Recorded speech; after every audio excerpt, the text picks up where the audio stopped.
This guy bugs me in a way that is probably unhealthy, and but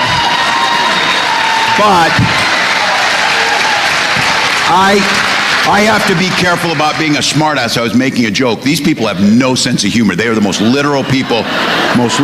But my point was they're all mad, and I said something I didn't probably shouldn't have about a company.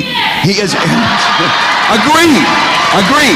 So I make the case. They're all butthurt about the Tesla thing, but they don't care the disrespect they have shown to employees at the Minneapolis VA who care for our veterans, and they fire them. They don't care. So we will have the conversation about efficiency in government and about doing that, but none of us believe for a second they're thinking about this. Oh, we fired everybody that's dealing with Ebola. And then he went into the Oval Office wearing a hat. I don't ever want to hear anybody talk about decorum and respect or that. Wearing a hat, coming in there, richest man in the world. Again, this maybe is just me. If I'm the richest man in the world, I'm like out on the streets handing out the money. It'd be fun as hell just to help people out. Go help people out. Not this guy.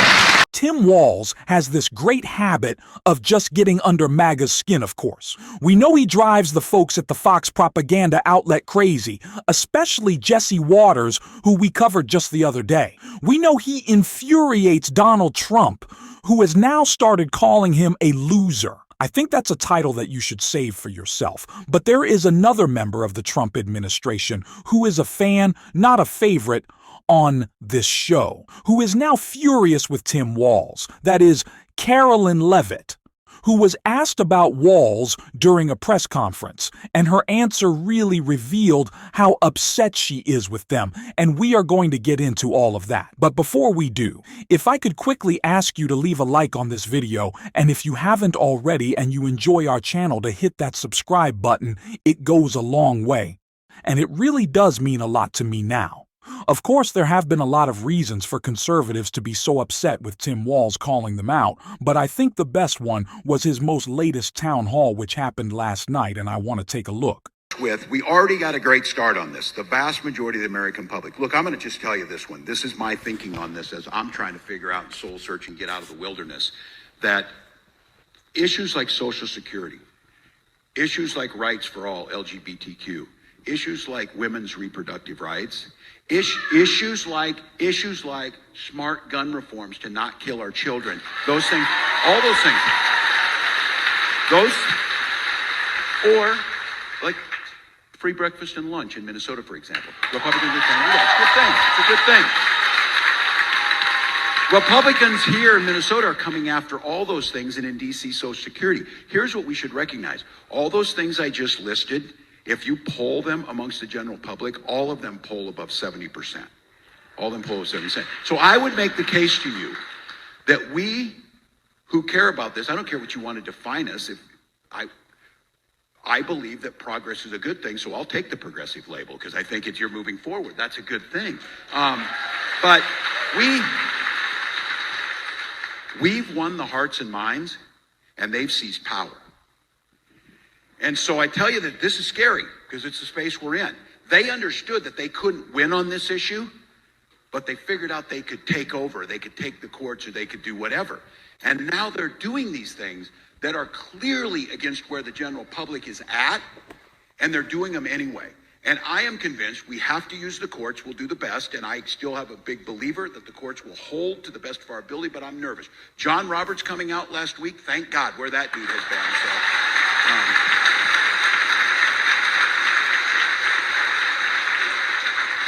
would have been a little nicer if he said that presidents don't have full immunity, whatever. That would have been nice. But I think as this happens, and they have made that case, that we are going to have to ratchet up the rhetoric around protecting these programs, making where the case is, and understanding, and I'll go back to this again, I don't run for office to get power. I run for office to govern. And to get people together, to lift things up.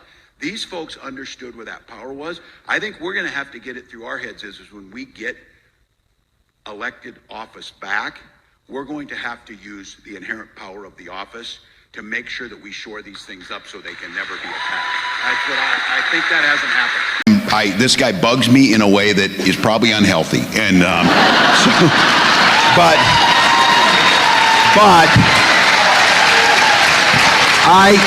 I have to be careful about being a smartass. I was making a joke. These people have no sense of humor. They are the most literal people. But my point was they're all mad, and I, said something I didn't, probably shouldn't have about a company. He is agreed. So I make the case. They're all butthurt about the Tesla thing, but they don't care the disrespect they have shown to employees at the Minneapolis VA who care for our veterans, and they fire them. They don't care.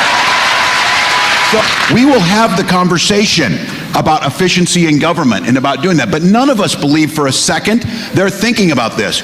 Oh, we fired everybody that's dealing with Ebola. And then he went into the Oval Office wearing a hat. I don't ever want to hear anybody talk about decorum and respect or that. Wearing a hat, coming in there, richest man in the world. Again, this maybe is just me. If I'm the richest man in the world, I'm like out on the streets handing out the money. It'd be fun as hell just to help people out. Go help people out. Not this guy. I just love that he is unapologetically a hater. Like, he doesn't care. I always reference the few days after the election was called, Tim Walz gave a speech talking about the race he ran, talking about how we need to fight back in the future, and in a moment that I don't want to call his lowest, because losing that election is not the end of Tim Walz's political career, and it's certainly not the end of the fight, but in certainly a disappointing moment, he was mocking J.D. Vance. He just decided he was going to crack a couple of jokes about J.D. Vance being unable to order a donut. I love that about Tim Walz. I love that he's always fighting back.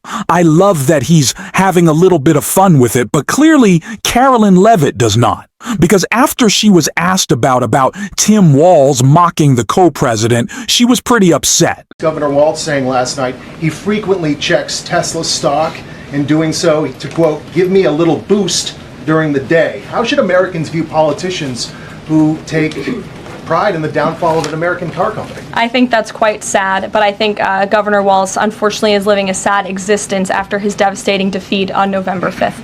I wonder who Leavitt feels like she has to fight back for more. I've been seeing all these Republicans really just debase themselves for Elon in a way that, like, it almost feels like they haven't ever done so before for Trump. Like, I don't know if you saw the photo of Ted Cruz outside the White House with just like a Tesla, just a car. And he's like, I think the caption was something along the lines of like, this is the coolest thing I've ever seen. It was just a car, and I'm surprised it hadn't blown up yet. But that's the coolest thing you've ever seen, really. The way these people debase themselves is just like, it's just so sad. These are leaders, really. This is how they behave, especially for that guy. Things aren't going too well for Elon, so I'm sure he really appreciates the Republican support because he's not even getting it from within his own company, as Rachel Maddow broke down right here. They called this all-hands meeting for every employee of the company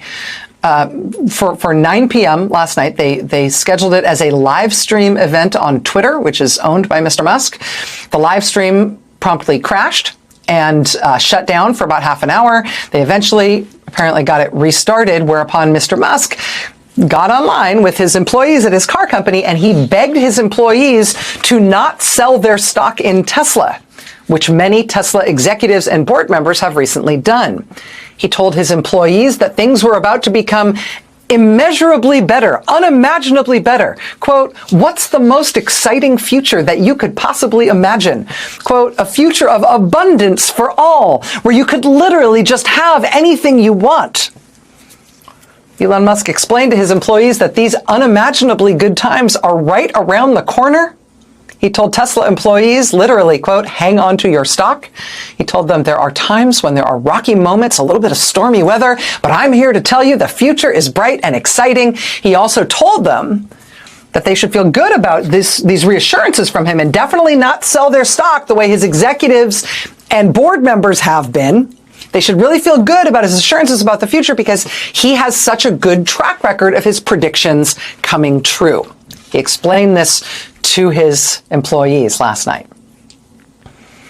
Which occasions, I feel like it's only fair, just a reminder of what his predictions have actually been like over time. This, for example, was Elon Musk speaking in 2017. I think we're still on track for being able to go cross-country from LA to New York by the end of the year, fully autonomous. Okay, so a car, by the end of the year, you're saying someone's going to sit in a Tesla without touching the steering wheel, tap in New York, off it goes, won't have to ever touch the wheel by the end of 2017. Yeah, essentially November or December of this year, we should be able to go from, all the way from a parking lot in California to a parking lot in New York. No controls touched at any point during the entire journey. Amazing.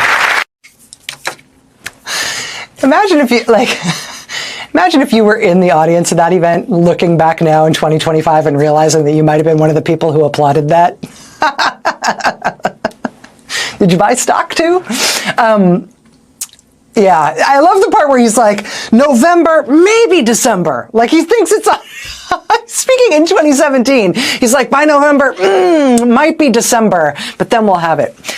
This was in the following year, in 2018, saying, yeah, actually rescheduled. Now it's going to happen by 2019.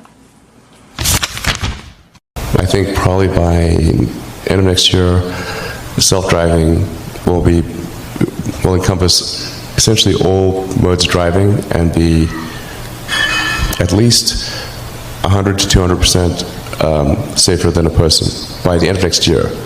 We're talking maybe 18 months from now. So that was him in 2019 saying, no. That was him saying it would all be done by 2019. This was him in 2019 saying, no, maybe it'll be done by 2020. But by then, it's not going to be your own car. By then, it's going to be taxis. The taxis are going to be driving themselves by 2020. I feel very confident predicting autonomous robo-taxis for Tesla next year. Autonomous robo-taxis for Tesla next year by 2020. Luckily, by the time none of these things came to pass, when he said they would come to pass, none of us cared because as of then, meaning as of now, we're all living on Mars. I think if things go according to plan, we should be able to launch people probably in 2024 with arrival in 2025. Again, he's just doing the math right there. You see him squint.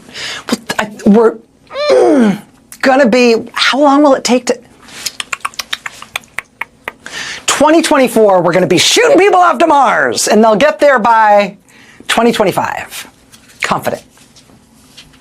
Here it is, 2025. Mars isn't nearly as hot as I thought it would be. Yeah, if you have Tesla stock, I hope you sold it. A long time ago, and is it not? Let's be real at this point. Donald Trump, the night that the New York Times story breaks at Elon Musk getting access to our most sensitive military documents about a potential war with China, freaks out, right? That's not happening. That didn't happen. All fake news next day. Elon Musk at the Pentagon gets a briefing. They don't say what it's about. Of course, they're denying it all later that day after meeting with the Department of Defense. He's like, guys, things are going to be great. We're getting tons of cash. They just couldn't make it more obvious. Hey, I just had a great meeting with the government that I bought. Things are going to be all good. Of course, he has to say something encouraging no matter what. But it's just it's clear, it's blatant, it's obvious.